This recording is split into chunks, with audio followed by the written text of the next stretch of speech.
Good morning, and welcome to Morning Cup of Coffee or Tea with American Scouser. I am your host, Gally, back in the lead chair, joined by Cozzy. Cozzy, how are you this morning? I'm doing good, mate. Yeah, I'm doing good. It's been a nice week of not watching the Reds, so it's quite nice, isn't I will it? say, I haven't been able to do this show for a couple weeks with you. Had some Friday commitments. Thank you to Tamuchin for filling in one of the weeks, and I know we were off the other. How a couple weeks have changed. Things are a little better. I'm nowhere near saying things are swimming in rosy, but when you get 5 on the spin and you don't lose a match after losing 9 out of 12, you got to look at the small positives. And we did get through the tumultuous 10 days regarding the Mo Salah stuff. Happy. I know it's not behind us. I don't love the people who say it's completely behind us. I think that's ludicrous. But for now, there's a pause on it being the 100% narrative within the dressing room every day. And I think that's important, if anything, so the players can stop being asked about it. The coach is going to be asked about it until the club or the player in question makes a definitive statement. But before we talk about, the Spurs match, before we talk about what else is going on in the Premier League, today, December 19th, couple days gone to AFCON. The reports are coming out. Still potential, it's really the ball's in Mo's court at this point to make a decision one way or the other. Cozzy, what's your gut feeling regarding Mo Salah's future with the club? If I gave you 3 options, he leaves before January 31st, he leaves over the summer, or he leaves at the expiration of his contract next season. Which of those 3 would you say your gut feeling is right now, and which one would you probably rank as the second most likely scenario? I think he leaves at the end of the season. I think there's a part of this where, first of all, Liverpool haven't got a big squad. Liverpool can't afford to lose him. This is difficult, man. It really is difficult. Listen, Mo could come back and force something, but I just don't see that happening. I can just see him coming back. And let's be frank, if he was here now, he would probably start with Spurs. So in a weird way, or because of the injuries and things like that, and not rushing Isak. If Isak is now fully, he's had a week's training, so hopefully he is. So I think he will leave at the end of this contract. But I actually think, I've always thought that was the plan anyway. Me too. I didn't think he'd ever see out 2 years. I just think he wanted the guarantee of 2 years, but also it benefits Liverpool that they had 2 years because you can sell them and you can get a fee. And if it's a nice Everybody makes out, and it's easier to sell players like Florian Wirtz and Ekitike to join when the best player at the club isn't walking for nothing. So signing him before you negotiate it, signing Virgil and Mo were the first dominoes of the big summer splurge, right? We knew Frimpong was coming and we knew Kirkez was in the bag. You don't sign left and right backs to retain the league. You do that to build out your squad and get better again, right? Like to replace players. You sign the big hitters. You get an Isak willing to do what he did, whether it was right or not for the club, for himself. You get Ekitike to join. You get Wirtz to consider your project. A lot of that has to do with the fact that you're retaining your best players. No one wants to join a club where the best players are allowed to walk out the door. And to me, re-signing Mo, we said it all last year. It was a paramount for the future of the build, or really you were hitting the reset button. And this club wasn't in a position to reset, though it looks now like we are in kind of a fluctuation reset. So it's interesting how that all planned out, But it's been a forced reset, and it hasn't been a plan. It's been forced, and that's fine in terms of, but you've still got to pick up points and win games as you're going through this. We don't expect you to go out and do a 19-20 season, but we don't expect Liverpool to lose 9 out of 12 as well. So There's a balance somewhere. Now, I'm at the stage with Mo where I think it's the end of the season. I also think he thinks to himself as well, what's the benefit right now in January? Okay, yeah, you can play your footy and stuff like that, but no one's asked if you go to Saudi Pro League and play your footy anyway. No one cares if you want to. You know what I mean? Like, well, what you can do is probably still be starting footy matches anyway. I don't think Liverpool are going to be sticking with this weird diamond format because I don't trust the fitness of Curtis Jones. So Liverpool are going to have to adjust. Whether we like this or not, Liverpool will have to adjust. We all think Curtis is playing brilliant. I think he's been Liverpool's best player the last few weeks. but the fitness isn't there. We don't just the fitness of Isak. So Mo's the first change. That was then proved against Brighton at home. He was the first change. When a right back got injured, he was still the first change. So I still think Mo will be starting 15, 20 games for Liverpool towards the end of the season, between now and the end of the season, comfortably. So we're just not deep enough not to. And to your point, you can't play Isak every game. You can't even play Ekitike every game because he struggles with playing more than 70 at this point. You're not going to play Verts in every single one of these matchups, especially if you reach the levels you want. The injuries, if you want to reach the levels and you want to play deep into the Champions League and you want to compete, and I'm not one of these people that are like, win me 3 more and then we'll talk after the Emirates. We're back in the league title. Could we be in a league title conversation in March or April? I've seen weirder things happen, but we're not in a league title conversation because we string out 3 wins and 2 draws in the Premier League. You're in a league title conversation when you're within 5 points of City, if 3 points of City. If you beat Sunderland and Leeds, you have a chance. Right. You can get back in the conversation. Yeah, you get back in the conversation. Yeah, because you're back to 6 and 6 points. I'm a big fan of talking about things in conversations when you're in the conversation. This year we keep talking about when it clicks and we turn the corner, we'll be something, we'll be a force. You become a force when you aren't the one talking about it, when the outsiders are calling you a force, when the opponents you're playing are treating you like a force. So I do have to say this one because I thought it would make you laugh. Our friend Ozan says, big up Adam Cozzy Wharton. He played well again the last few weeks. He's looked so good. And when we talk about what this midfield is missing, it really is. It's not missing much. Oh, it's missing a lot. No, it's not missing much when it comes to the 4 best players or the 3 best players and Verts. You're fine there, but you are missing a ton when you don't have, when McAllister is literally your break glass for all 4 positions and is not playing like himself. That to me is where you really see the depth. You're not going to put Endo in there to do the job.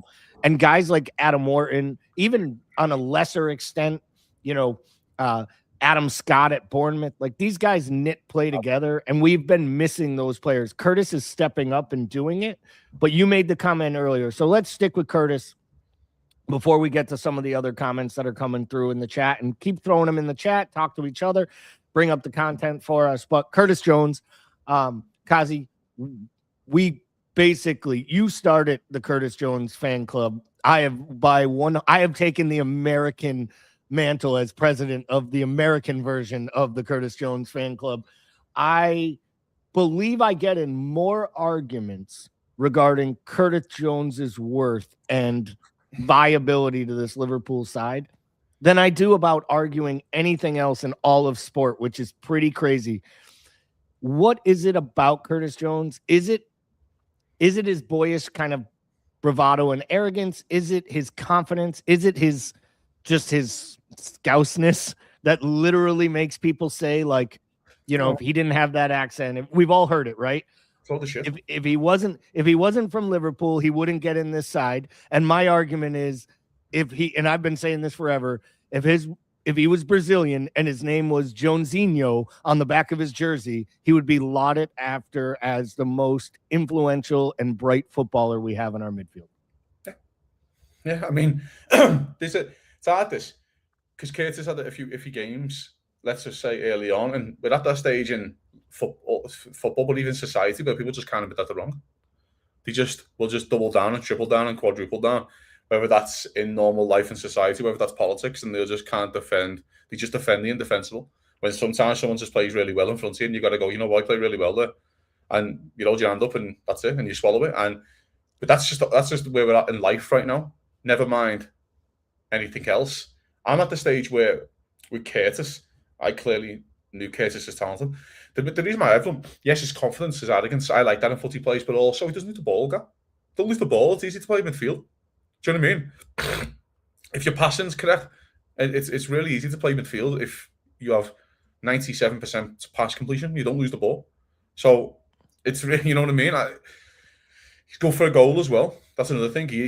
Well, I know this season he hasn't really got many, but last season I think he had a few all comps. And just pops up in advantageous positions.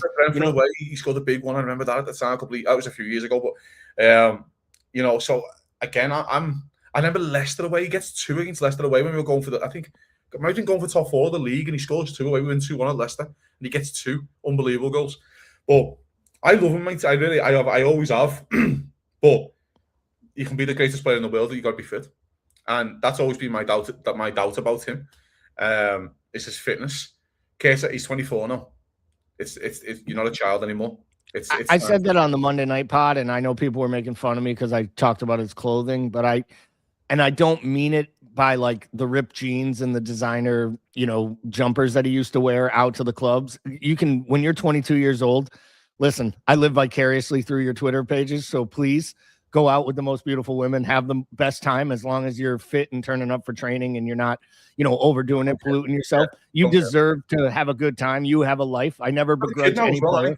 He's got a kid, honey. No, but this is what I was making on the Monday night podcast. I think you've seen a maturity in the way he talks, the way he dresses, the way he talks about him. He talks about his family now and not holidays in Dubai and, weekends away with the boys. And I'm sure he has, some good times. But I genuinely think you see maturity sometimes in players, and they make big steps in their maturity. Awesome. And I feel like he's made that step on and off the pitch. And, there's been lots of talk about the leadership side and what's this mean with Mo, and could Szoboszlai be a potential captain because he leads his team in Hungary and he's a very good vocal leader on the pitch. And we both said earlier this year we like that we saw from Szoboszlai, like directing traffic in front of him, behind him, stepping up. But I feel like that's what Curtis does, but Curtis has done it in a way that's natural, because I do think when you're from the city, and not just from the greater Liverpool area, if I'm not mistaken, he grew up in like the city center, like out near the Bomb Church, right? Like he's from Toffee, he's from Toxteth. He's fucking from a rough area, Liverpool. He's from a rough area. But the thing is, though, Gal, right? For me, with Curtis, I think he's seen an opportunity in the squad where he goes, well, I can step up here and be a leader. I can step up and drag, the team along with me.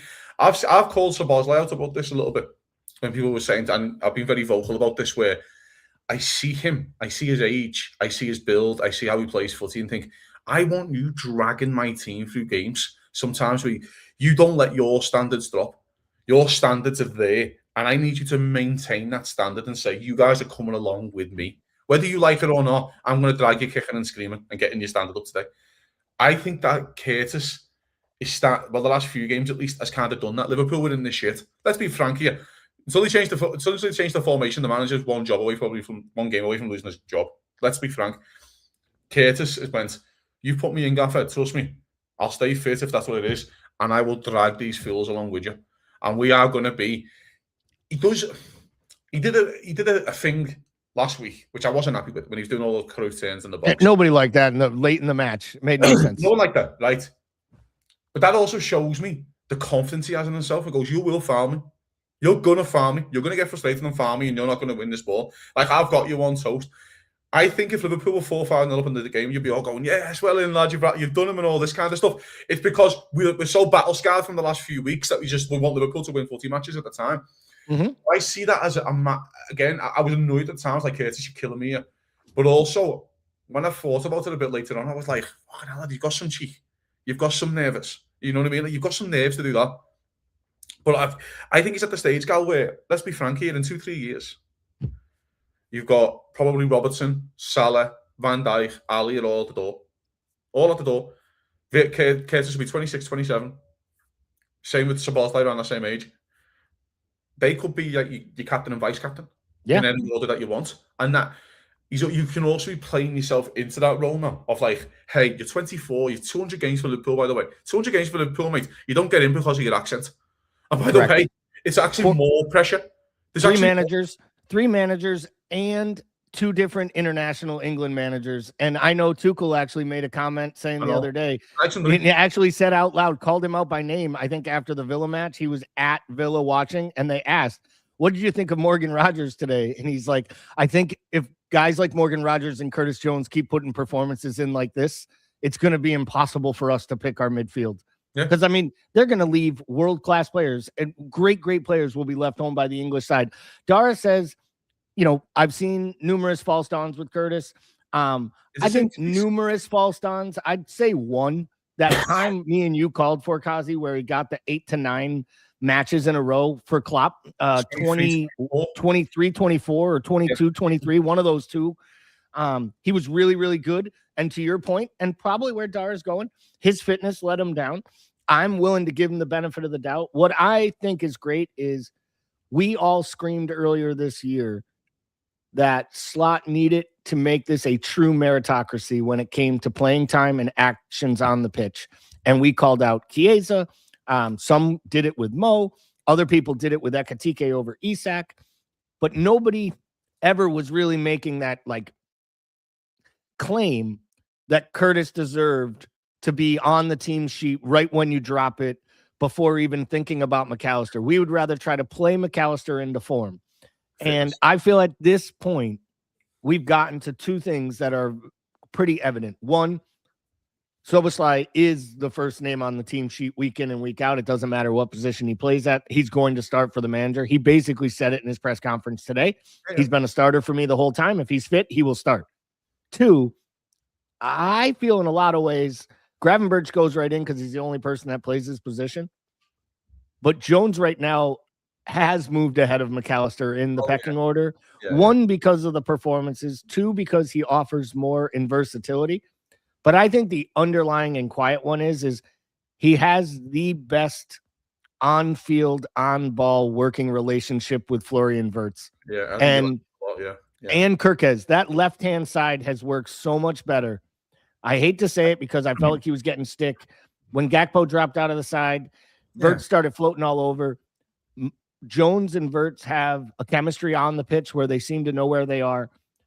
Kirkez seems to feel more comfortable giving the ball to Jones in those tough spots instead of passing it back to Virgil, which makes sense because what happened the first 4 months of the year or first 4 weeks, he got slated every time he passed the ball to McAllister. It bounced off him and the team started coming right back at him.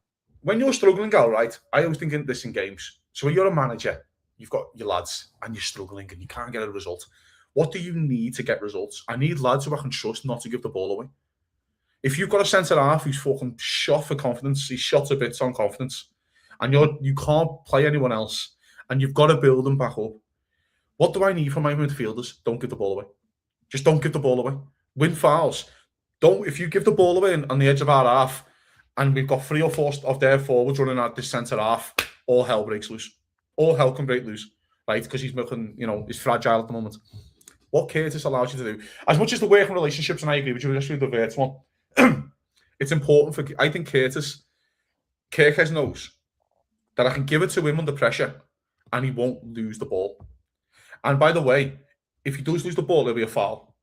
And he'll force his body back in or he'll force his ass back in and he'll get fouled. So those type of plays are a godsend, especially when you're struggling in games.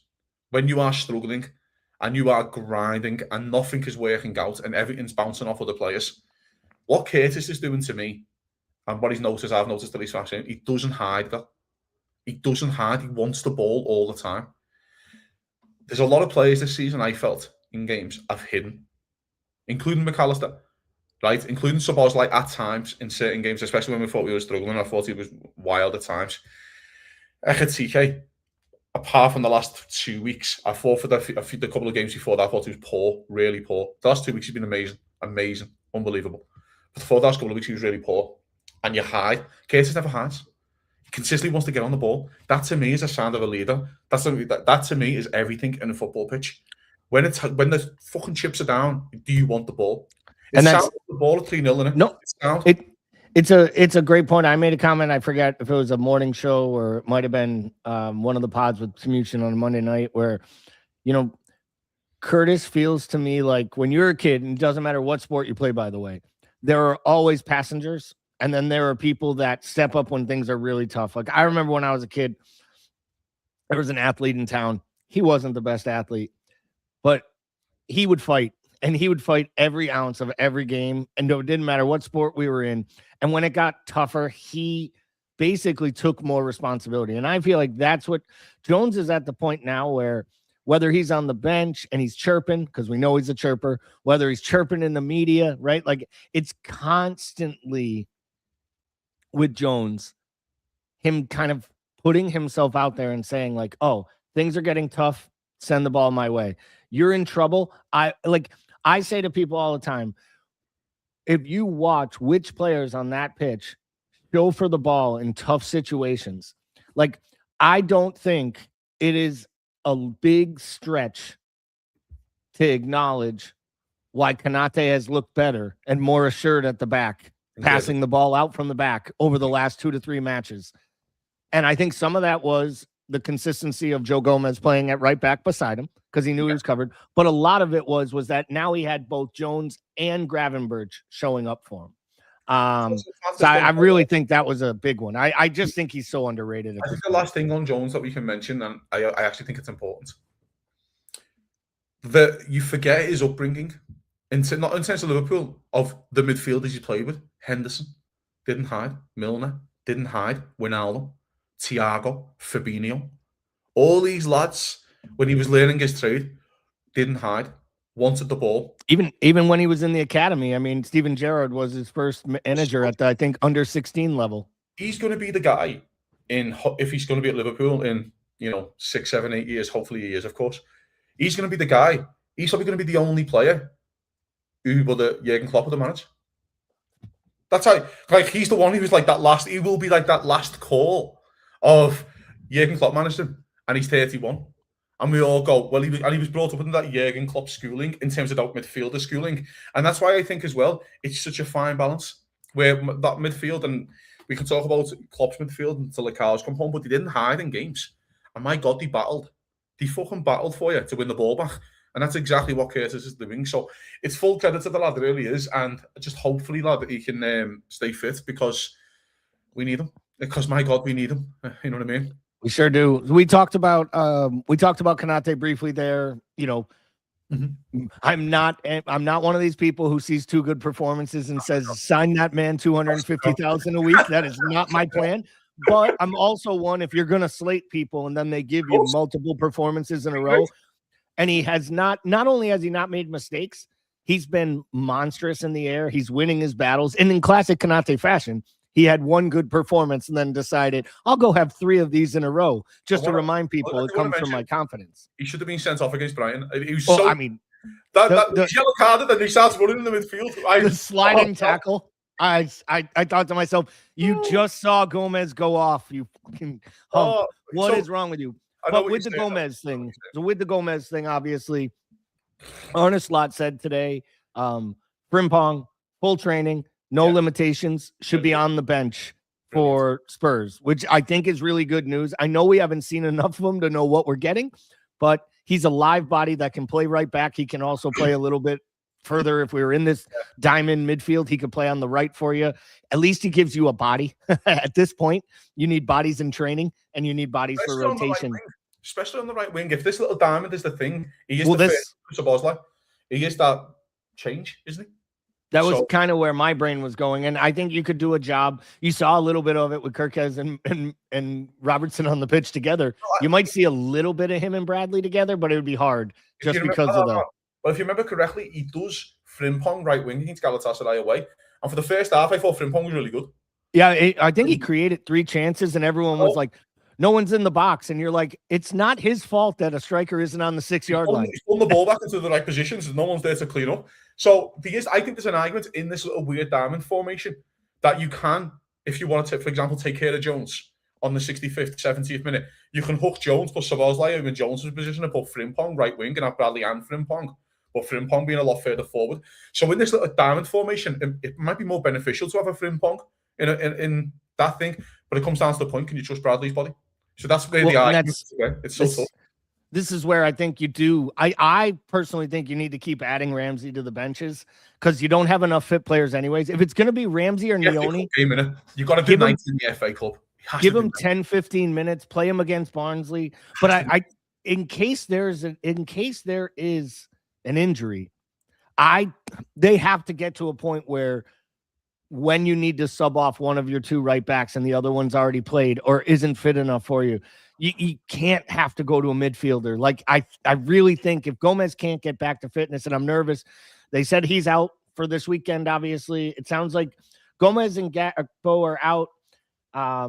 All in all, good chance that Gakpo's injury won't be as long as initially expected, which I think is a good thing because you need some rotation for those top two.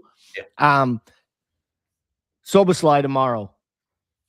If Szoboszlai is past fit, does he absolutely run into that starting lineup for you? Do you worry at all about, because the squad is so barren, about pushing the envelope if it's a dicey one? Or are you on my camp and say, get 90 minutes in me, Sobo, pick up a yellow card in the 89th minute, and we'll give you 2 weeks off to rest that ankle, and you can sit out the Wolves match? Well, not really. And I'll tell you why. I think the yellow cards reset on January the 1st. I think they reset. They do, but I thought it was later than that. I thought it was after Arsenal. So it might be then. So it's hard. That's the nervous part for me was he can't miss Arsenal, in my opinion. Like, that's the biggest thing. But he can miss Barnsley. So there's a suspension if they don't get reset, but we'll see. So I just think that we haven't got the options in terms of that. I think you have to play him. Liverpool have had a week off. Like, you've got, I mentioned this a couple of weeks ago. I think it was with Tim. All I hear, I know it was on the Thursday show, all I hear from managers is, oh, there's too much footy. I could do with a week off on the training pitch. Well, Liverpool have got 2 weeks off, midweeks. You're playing one game a week for 2 weeks. So I want to see these lads be fit and working on, if it's this new shape that they want to stick with, Gal, I'm being a bit more tactically astute in this new shape. It's working at the moment. So I'm at the stage with Szoboszlai where he just has to play. He hasn't got a choice in the matter. You give him Barnsley off and say, of course, that's a nap. You give him Barnsley off.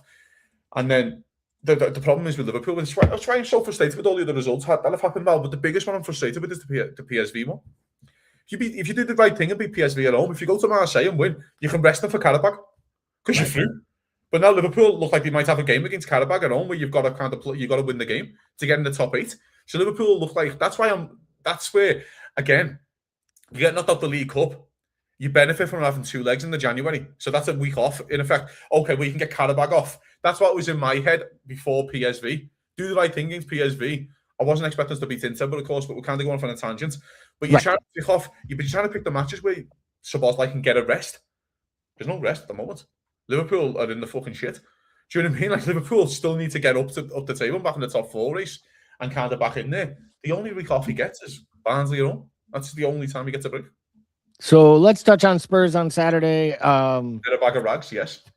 They are in a bad spot. It blew my mind. I think they've won 3 total matches at home in the league in 2026 or 2025. 3 home matches in a year. Wow. And if you think about how bad that is, like that is, and they play in arguably one of the best stadiums in world football. Like, it's a beautiful stadium. It should be one where your fans love to come to. You know, they can shop and drink for 3 hours before the match starts, and they're already in the grounds. Like, it makes no sense to me outside of the fact that their managers obviously haven't worked. They win their title, or they win their trophy last year after all the years. They let Ange go. I don't think anyone really had a problem with that, especially after the season they had. They didn't see a way forward with Ange, and clearly it wasn't disproven by his short tenure at Forest. But they bring in Thomas Frank. Most thought it was a good appointment. He'd make them stable. They looked a better unit defensively early, and the wheels have come off. They've had some injury issues, but I wouldn't say it's that much better or that much worse than any of the other sides across the league. What is it right now? Is it the disconnect between the way the players want to play and a philosophy of a coach, a pragmatic coach like Frank?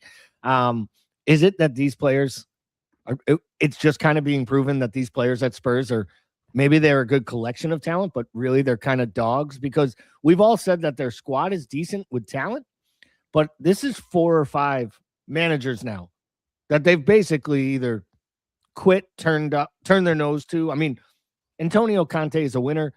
Like him or leave him, Mourinho's a winner. You know, they've had some decent managers there, and it seems like it almost feels United-esque, where the players almost have too much power or are starting to get to a world where they think they have too much power. I don't know, Gal. I mean, I'm at the stage with them, and I'm the biggest fan, by the way. I thought they had a better squad than Chelsea in the summer. I actually thought that they were finishing the top 4. I remember.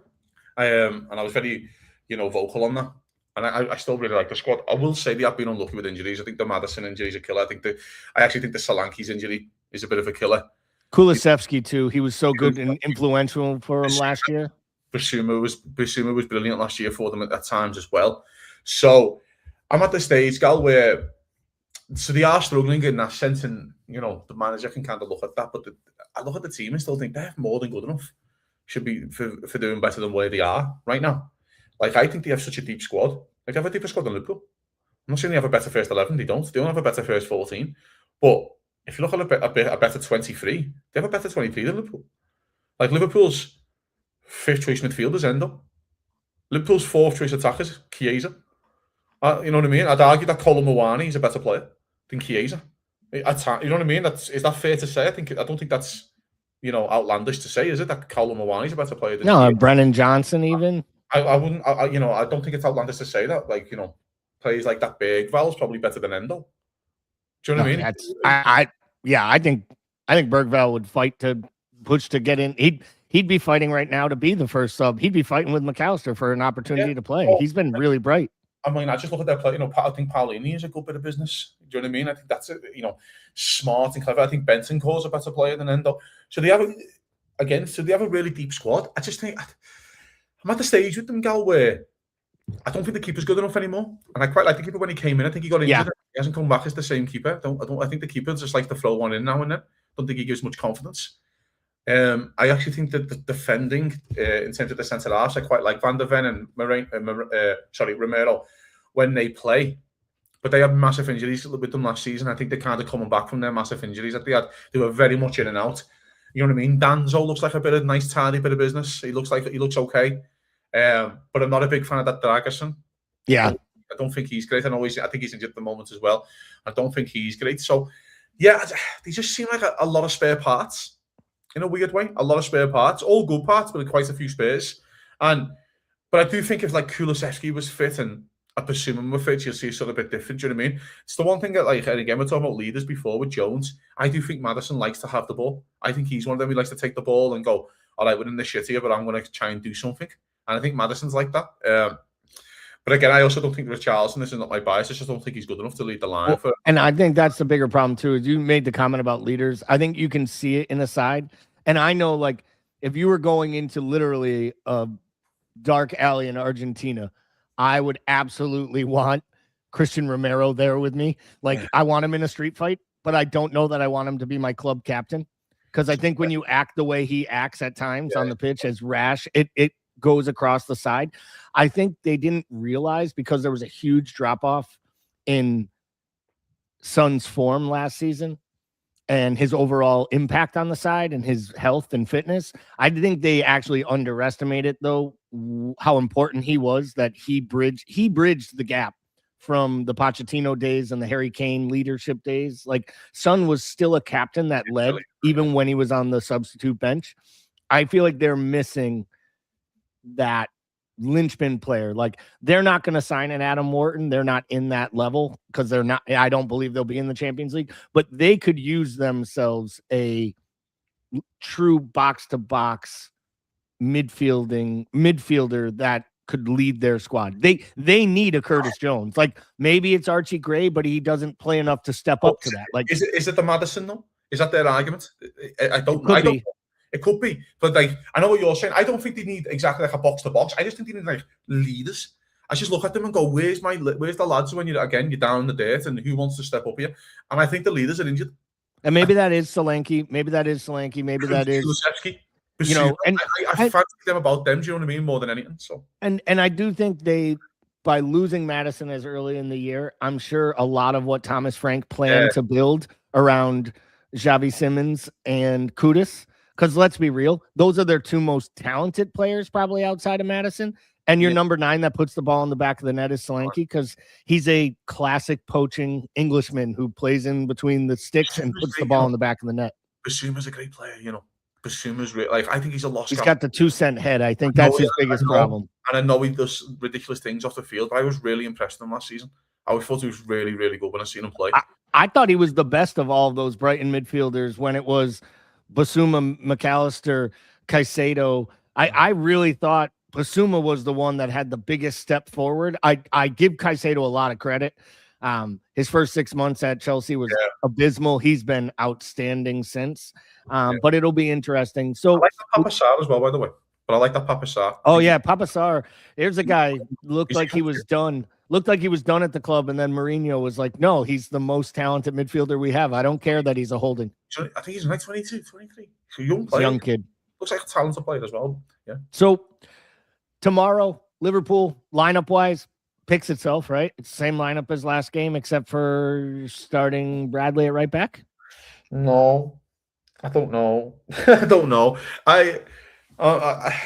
I don't hate just going for teams when they're in a low ebb, like teams did to us a few weeks ago. By the way, when teams just went for our throats and went, these are in a bit of a low ebb, and we're going to go for like Forest, for example, and we're just going to take the soul. PSV smell blood, and I can smell blood a little bit here, and I don't mean like Liverpool should rip it all up, but I'm not against getting Isak and Ekitike on the pitch at the same time. I'm not against the idea.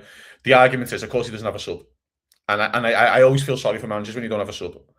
Because there's no Salah, of course. So I understand if the manager went that way. I think the manager will probably keep the same, Bradley on, of course. I think the manager will keep the same. But if it was me, I just think sometimes you can go out and when a team's in a low ebb, gal, and you can be 3-0 up on the hour, and then you're playing the game at your own pace. A bit like what Forest did, funny enough, and a bit like what PSV did. In terms of the hour, 70-minute mark, and they were 3-1 up and 4-1 up, and you can play your game, and you can take the soul away. I think sometimes when you're playing these type of teams, these type of moments come, probably twice, 3 times a year when you're catching them at the right time, when they're due a hiding, and you can give them the hiding if you want to. And I think Liverpool, the one thing I'd say is, as much as we are kind of like, I know we're not really attacking very fluently in games, and I know we're not, because he's really focused on the defensive side of things. I think at the moment that could be really a bit of a negative on letting Spurs even have a chance in this game. And I'm not being disrespectful. Spurs are a great side, and they can show up and beat Liverpool. We just mentioned they've got loads of great players, no problem. But this is a team who are conceding goals left and right, a team who have a really bad home record. And I just think if Liverpool really got on the front foot in the first 15-20, Liverpool could be 2-0 up, and then you're playing the game at your pace. So if we're talking here, Ozan asks, Gally, do you start Kirkez or Robbo? So I'll flip that over to you. In this matchup, Cozzy, who starts? Kirkez. And do you think he's earned that right to start today, or do you just think that's what the manager does? Yeah, I think that's what the manager does. I'm also, and again, I think sometimes you've kind of got to, when a lad's playing well, you play him. I'm not his biggest fan, but he played well last game.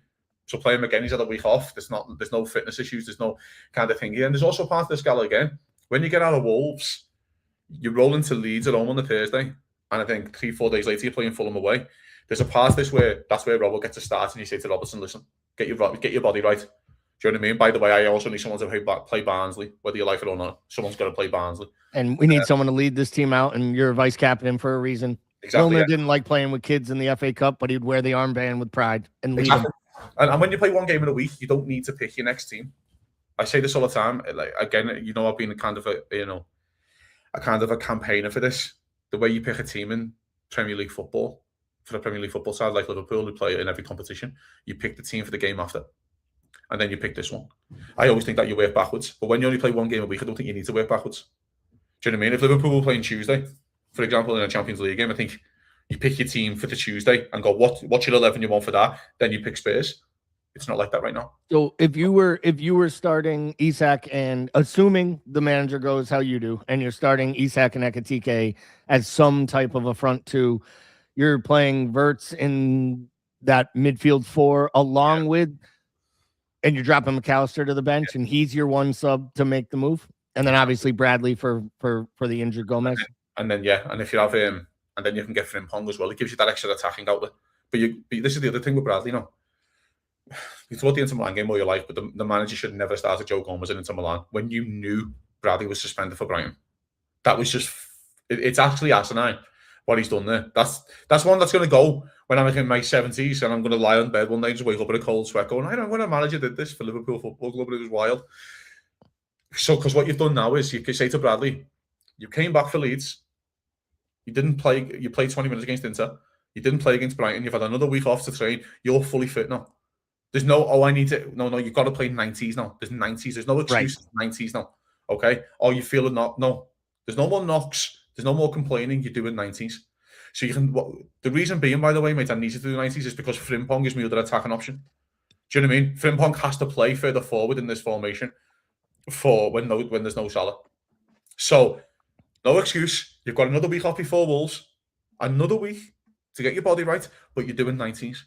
So, I think he does Bradley. And I think you can actually probably say to Frimpong, you're going to be very rarely playing right back in this team in the next few weeks. I'd actually, and people might not like this, if it was in this formation, this weird diamond formation, I prefer for 15 minutes towards the end of the games, Curtis Jones to play right back and Frimpong to play further forward. And people find that absolutely wild. But if you're winning a game, Gal, I just want his pace on an outlet. Just give me an outlet and get your pace further. If he is as quick as what people say he is, Liverpool lack pace all over the park. You can argue probably Ekatike's quick. Do you know what I mean? But I think Liverpool lack pace all over the park. And I think you'd be at that stage. If there's 10, 15 minutes to go and Liverpool are winning 2-1 away at Spurs, I would argue you do Jones right back. Not Szoboszlai, but you do Jones right back and go to Frimpong and Van Dijk and Konate. Just pick that kid out. Just hit him and let him get you 20, 30 yards up the field with his pace and win a foul. Do you know what I mean? Well, it also makes it so that their left-sided fullbacks and attackers have to worry about it. The same space that we've heard Chelsea was exploiting when Mo Salah would go too far forward. Exactly, yeah. But when there's 10 minutes to go in games, and I think that option is not an awful option to have. No, I like the shout. I'm interested. I will say I've said all along AFCON was going to be a make or break period for this season because you lose a lot and other sides do as well. Yes. I also think that it's important for the side to start to see what life after Mo looks like, not rooting for it to happen, but it's an important, you rarely get this type of an audition in meaningful matches, right? You usually do this in spring preseasons and no one's trying and everyone's just working on their own selfishness. No one's working on selfish shit in January. They're coming for it. So transfer window opens 12 days. News today was basically some actually reporting that Liverpool and Villa are in an active negotiation to end the Harvey Elliott deal. You reminded me he did come on as a sub for 3 minutes against Newcastle or Arsenal, whoever it was. So therefore he is ineligible to be sold and or even sent out on another loan within England because you can't play for 3 teams in the same season. So it's a no-brainer, right? Like he comes back into the side with the understanding of, we're going to give you a shot till the end of the year. You have an active working relationship. We tried to do right by you. You tried to do right by yourself and find a club. Yep. It didn't work out for all parties involved. And we got injuries and we've even changed a formation that might even have a place for you now because you don't have to be the paciest person being the highest up the pitch on the right because you're not filling the Mo Salah role. You're kind of filling the role that Jurgen Klopp always talked about you playing, more like Jordan Henderson on the right side of a midfield. Yeah, and I'm you probably don't Harvey Elliott's biggest fan. Oh, I know you love him. I love the lad. I think he gets so much unnecessary stick. I thought anytime he's come off the bench, he's always acquitted himself well and done really well for Liverpool. And I always think those type of players are rare to find. Now, it hasn't worked out at Villa, that's fine. That can happen. But Liverpool now will probably have a formation. By the way, Liverpool are really decimated all over the field in terms of depth. Literally depth. We've got a lad called Lucky on the bench, mate.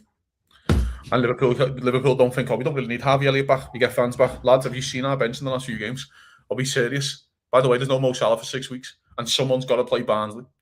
So there's also a part that where you go to Elliott, you're definitely doing 90 against Barnsley, no matter what happens, you're doing 90. Do you know what I mean? So I think there's a position for Harvey Elliott in this team. I really do. I think he'll probably get as much minutes as Chiesa's getting. I think he's a better player than Chiesa. That's just my opinion. I actually think he's more of a goal threat than most of our midfield. I think Harvey's proved that. Harvey can bag a goal. Harvey's had quite a few goals for Liverpool. And if he comes back in this new formation, it talks about that option again. Well, I've just gone back to the Frimpong conversation. And if you go, if Joe Gomez is injured and Bradley can't do 90s, well, I'd rather have Frimpong right back and Elliott right wing then. Do you know what I mean? For 15 minutes towards end of games. Liverpool need options. Liverpool have zero options in certain positions, including centre half, including right wing. Liverpool don't have any options. So, including left wing, by the way. So, and I wouldn't mind if Liverpool played a diamond and you were doing, if you wanted to keep the same formation, the same shape, Gal, where you're taking Vert out on the 80 and putting Harvey Elliott in for 10 and keeping the same shape and going, no, this is the shape that we're going to stick to, and that's that.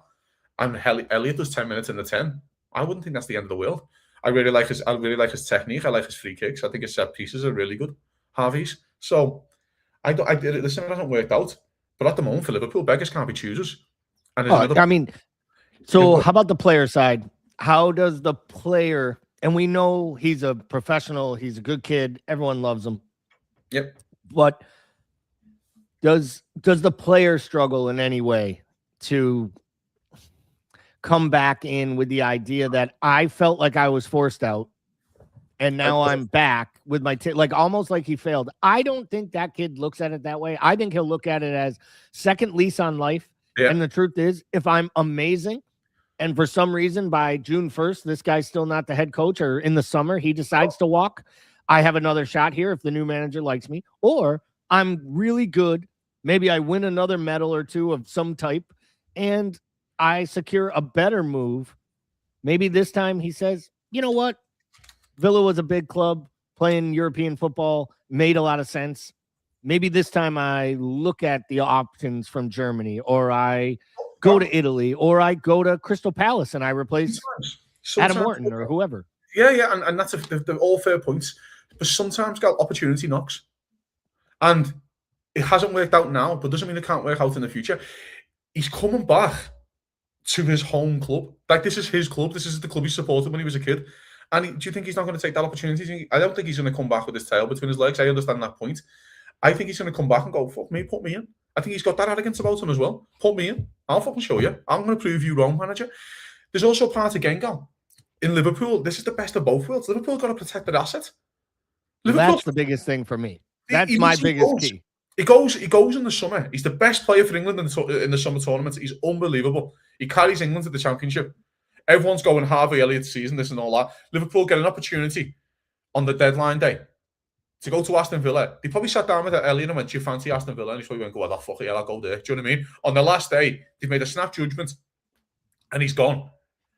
Fine, it hasn't worked out. But it hasn't worked out, Gal, for reasons nothing to do with him. It's PSR.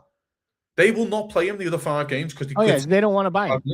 So if there's a shred of doubt in Unai Emery's mind about him, a shred, he won't play him because you have to pay the money. It's literally. And to be fair, they have the players. They have, when Diaz stepped up and came back and has been one of the great players. They have Morgan Rodgers. Well. Kamara's played well. McGinn is McGinn. I mean, all the guy does is show up. Played really well. Onana's played really well. They're quietly the most formed team outside of City in the entire country.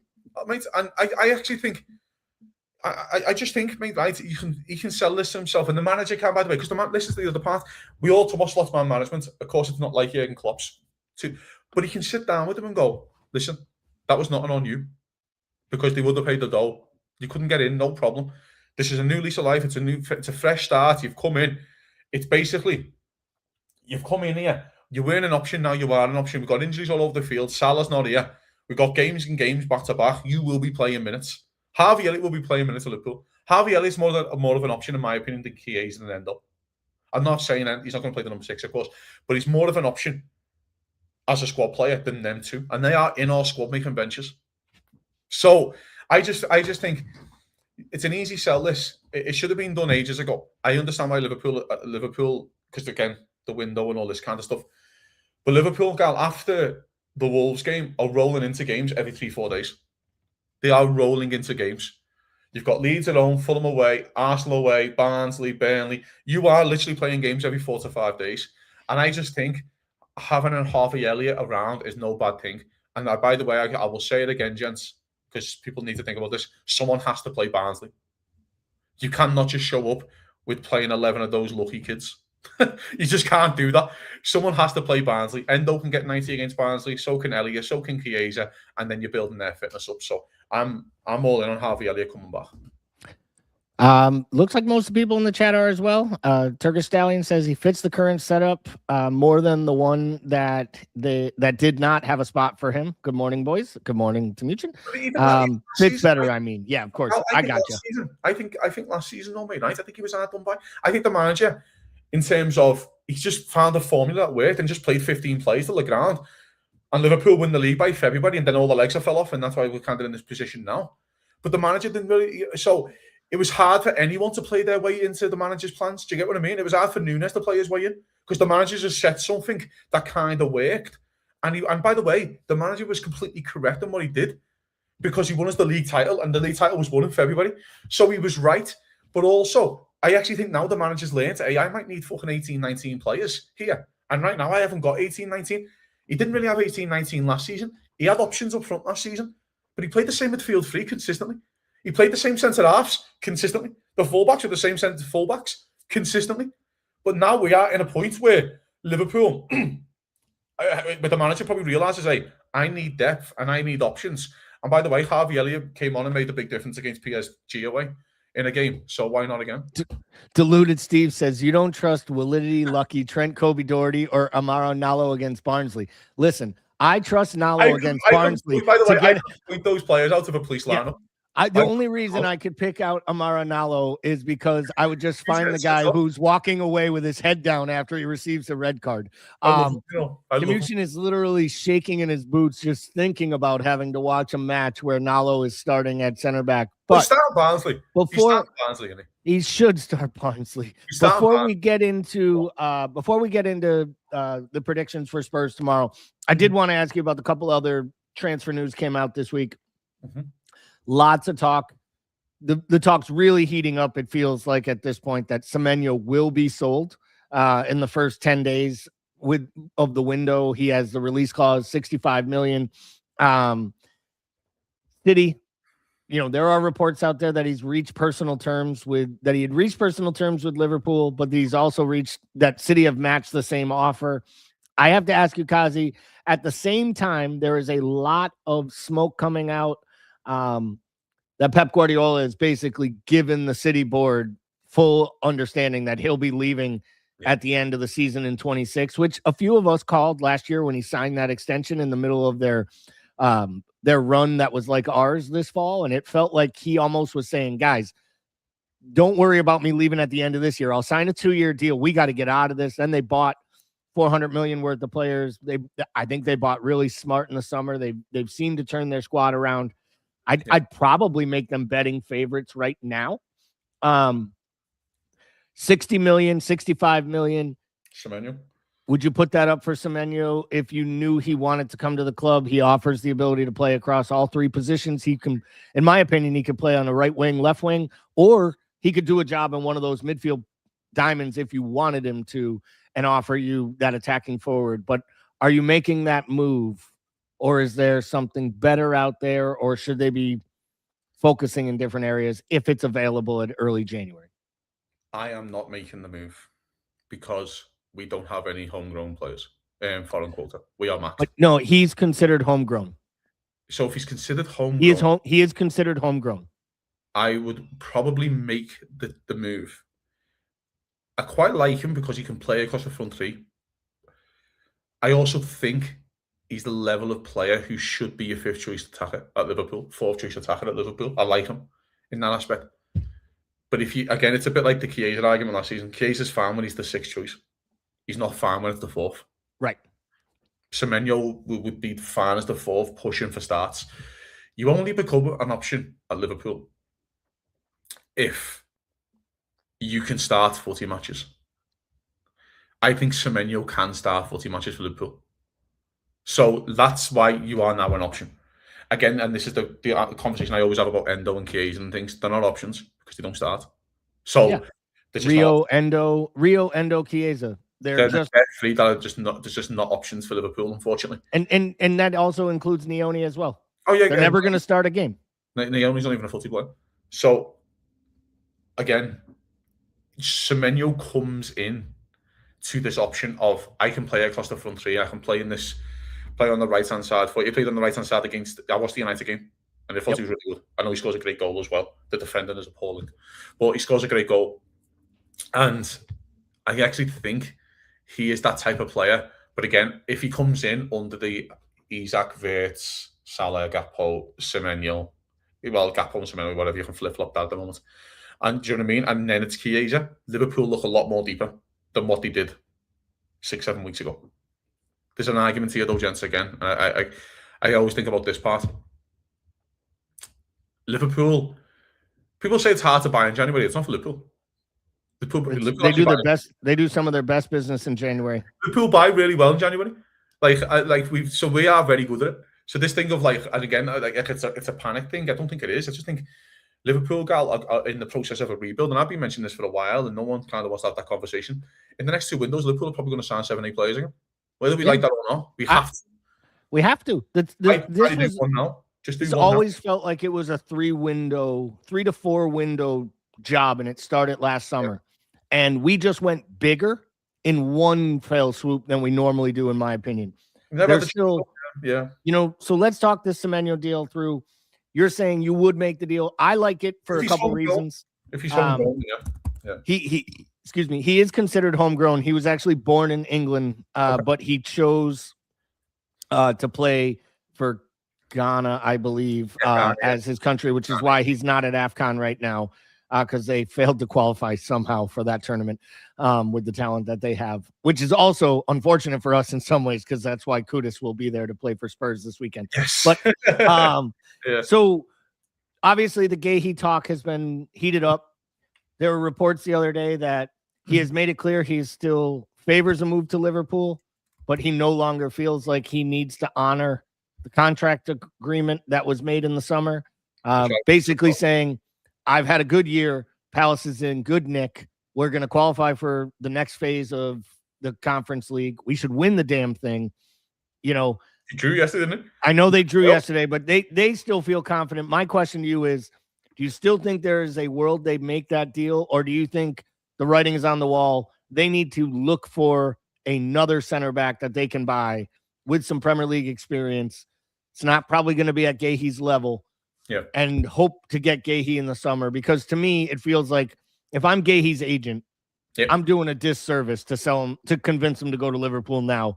He signs for Bayern, Real Madrid, maybe Man City, Liverpool, Manchester United. That's a bidding war in the summer. He gets the sign-on bonus and all the fees. It just seems ludicrous at this point that Glasner would let him leave in January. What are your thoughts on Guéhi, and how would you go at it?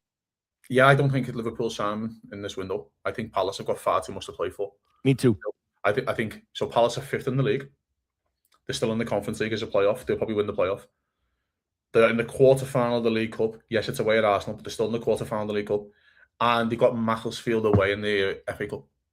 So there's a lot of football to play for. They are going deep in all the competitions, Palace. The last thing they need to do is lose their skipper and watch the season fall apart. Now, this is not about Liverpool being the agent and being a disservice and things. I just don't think Palace sell. I think it'd take like a 45, 50 million pound bid, even now, to sell him, because that's what's going to cost you if you don't get Europe or whatever that is. And that'd be derelict business. You don't have a deal agreed for 25 on deadline day, have it fall through, and then offer 45. That's not the way that our company operates. If I'm Palace, I'll go, no, mate, we'll have him for 6 months. We'll rather have a chance to win one of these trophies. By the way, we've never won one in our history, and that was last year. I've got a chance to win at least multiple 3 of these trophies. You have a chance, including the FA Cup, because you just won it. And I also see how much of a bag of rags you are a centre-half. I actually see how much you guys want a centre-half. I think that's why this is like a dereliction of duty of what happened in the summer. Where we only got a couple minutes left. Where do you look from there? Do you look at a Brentford center half? Do you go for just a big lumping Nathan Collins? You know he can clear balls and he can defend and he's decent with his feet. Do you try to get a Van Heck out of Brighton? He probably costs you more because I think he has higher upside. He's not homegrown. This is Liverpool is snookered unless you sell Endo. This is all Chiesa. Liverpool or you just unregister one of them, right? That would basically what you'd have to do. Which is basically ridiculous anyway. You can't do that. So you may as well just sell Endo. If Endo's not an option, we just all agree that Endo's not an option, right? He's come on for dead minutes, whatever it is. you just have to say, and okay, what it allows you to do is to always free up the space to go and do the centre half that you want to do. If it's not Gay, I'm pretty sure the next centre half you're looking at is not homegrown. Liverpool are not going to do an 18-month signing. We're just not going to do that. We would. So the argument is: are you doing Endo in the first week of January? Or are you doing Chiesa in the first week of January? And then saying, because by the way, what Chiesa allows you to do then, if Semenyo is homegrown, which I believe he is born in London. I've just googled it. So he's born in London. So Semenyo is homegrown. If you do Chiesa in January and go and get your World Cup hopes if you want to go. I know you keep turning them down, but whatever. Go and you're done. Semenyo comes in and you freed up a spot to go and do a centre half. That's what Chiesa allows you to do by selling Chiesa. Fans might not want to hear that, but that's what it allows you to do. Then you just got to do it. You just have to do it. I mean, I'm sorry. Yeah, it allows you to do 2 signings by selling one. It allows you to do 2, including Semenyo. So you could do Semenyo, a boss centre half from another country, by selling Chiesa. That's literally what allows you to do to the squad. So, what do you do? I think you have to do it. I think you have to sell Chiesa. You have to sell Endo. You can probably get away with Chiesa more. I know it would make people nervous because of the AFCON, but he's not getting starts anyways. And if you're bringing in Semenyo, you have made it so that your 4th and 5th attackers are Semenyo and Gakpo. And if you do that, you have time. Chiesa, you probably make profit on because he's actually played pretty well this season. And people might go, we'll pay 15 million for him, 20 million for him. We'll have a go. He's only 26, 27. You might get those clubs, then you've made money. Which, if I would have said to you in the summer, you can make money on Chiesa, you're going to go, what are we making on Chiesa? Would snap your arm off and exactly, throw him to the airport. Liverpool might walk away with 20 million. You 60 million on Semenyo, then go and do your other centre half. Liverpool are walking away with like a net spend of like 90 million in the window, and we all go from there. So, and I was saying earlier, the reason I like Semenyo now is I like getting a player in that you see having a big future in the January window because it gives them the second half of the season to bet in, get used to the teammates, get used to the city, especially in a World Cup. In a World Cup year. It's a weird buyout where it's like, doesn't it expire like January the 12th or something? It's only 10 days. They put it in 10 days because they need time to, they know how important he is. They need time to buy a replacement. Smart. And it's smart business. I mean, I think it was pretty much nailed on. He could have left last summer. He didn't because he knew they could ask anything last summer and they were asking ridiculous fees, like over what he was worth. So instead he got a little pay bump with the really strong release clause to allow him to exit Bournemouth and do it in a good way. I mean, he's been there for 5 or 6 seasons, I think. At least 5 years, yeah. He's put in his time. You know, they're not going anywhere either. They probably wanted to say, hey, give us till January, and who knows, maybe we'll be Palace and we'll be in 5th place fighting for Europe. Yeah, but he's like, I'm not getting anywhere with this side. They're going to finish somewhere between 10th and 13th, right? Like, yeah, probably. So Semenyo, maybe. We talk Gay, probably not. Some makeshift break glass center back or some foreign player. Is there a surprise? Could there be a player we haven't heard about? Like, I mean, let's be real. We all heard the rumblings of Luis Diaz. He's going to Spurs. He's going here. And then in the middle of the night, they're like, nope, he's going to Liverpool. Like, is there a player like that? Yeah. Do you want to know what 1,000 to 1 shot, which still sticks in my head that we might do, is Van de Ven. And I know that's wild, but let me just go with me for a second, Gal. Daniel Levy's no longer there. Daniel Levy's literally no longer there. And I think if you've got a couple of more, you're probably 2 or 3 more losses away from Spurs being out the top 4 race, where Spurs might just want to kind of, you know what, it's time for a reset. Levy's gone. Is Frank the manager? If he is the manager, okay. You know what we could just do with the 60, 70, 80 million, whatever it is for Van de Ven, I don't know. That would be, I mean, you want to talk about but he's maybe a perfect. But he's the biggest outsider ever. I just think it's the biggest outsider ever. But I just think the way where Spurs are right now, a bit like what you just said with Bournemouth, where the reset just could be happening halfway through the season. Listen, lads, we're not getting the top 4. Fucking hell, we can win a trophy. Let's have a little go with the Champions League and the FA Cup and go from there. We can get good money now for Van de Ven. I think Liverpool wouldn't. He's a great age. It's the injuries. And to your point, they do have, you know, they have a solid third center back in Danzo that can do a job. They also have that they really like the young. They really enjoy, or they like the play of the young Japanese player. I know he's injured right now, Takai. Yeah. They signed him last year from a club in Germany. They think he has a big future for him. So maybe they do cash in on Van de Ven because they feel like they have some depth there. Will be interesting to see. Diluted That's Steve my says, outsider, by the way. do we do predictions on the show, Gallery? Or is that only Timuchin? You can spell Timuchin's name that way anytime you want. And my prediction is he won't like it. Yes, we do predictions. Cozzy, what do you got for tomorrow? Spurs and Liverpool. 3-1 Liverpool, but I think it'll be a comfortable 3-1 goal. I think it'll be like 3-0 Liverpool, and then like they'll score in the last 10, and we just kind of see one out. I think it'll be one of them. I just think they're weak, Gal. I really do. I just think they're mentally weak at the moment, Spurs, and I really think you can get at them. They're not very good at home. I think Liverpool are playing all right. We scored, you know what I mean? We scored in the first minute against Brighton and kind of played it out. But I think Spurs will give us a bit more space, not to what Brighton would do, but in terms of away from home, Liverpool can kind of play on the counter a little bit more than what they would at home. Where at home, you feel like you've got to take the initiative and get on the ball and kind of play your football. But I think at Spurs, I actually think they can play into our hands a bit. So I'm going to say 3-1 Liverpool. Sparky Parky says 2-1 win. I had said 3-0 earlier this week. Just keep the good vibes and the clean sheets going. I'm going to stick with it, though I'm not exactly feeling that will be the case. Ryan says 4-2, essentially 2-1, but this fixture gets crazy. I think there were 11 goals scored by Liverpool last year in the 2 fixtures and 5 by Spurs. It was a 6-4 and a 5-1. Unbelievable.